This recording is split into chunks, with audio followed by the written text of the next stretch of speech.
Child development experts tell us that kids these days spend entirely too much time on their electronic devices, whether it be phones or tablets or gaming consoles, and it's not good for them. It's not healthy, and it's actually reaching crisis proportions. And what these kids we're still in the same sentence, what these kids actually need to do is get outside and play with other kids and interact face to face and learn social skills and run around and play and become strong and healthy and soak up some vitamin D from the sun, period.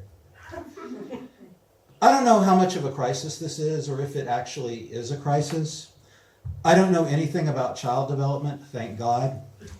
So I can't speak to like what kinds of studies these people have done or what their research methodologies are or how they arrive at their conclusions.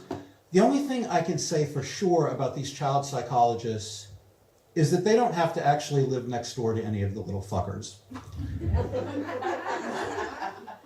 You know how you might say dismissively of somebody who's never walked a mile in your shoes that they live in an ivory tower? These psychiatrists live in like a medieval style castle, and the castle is surrounded by a moat. And the drawbridge is always up, and the moat is filled with child-eating crocodiles. The best kind of crocodiles, in my opinion. I work from home, or at least I try to, and there's a lot of kids in my neighborhood. And apparently they all got the memo about playing outside because I always hear them out there.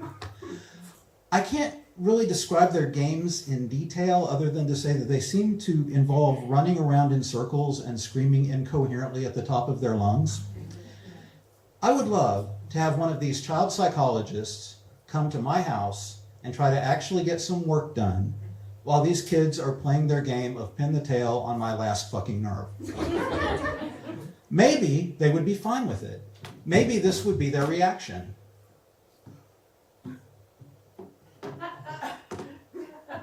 That's not my reaction.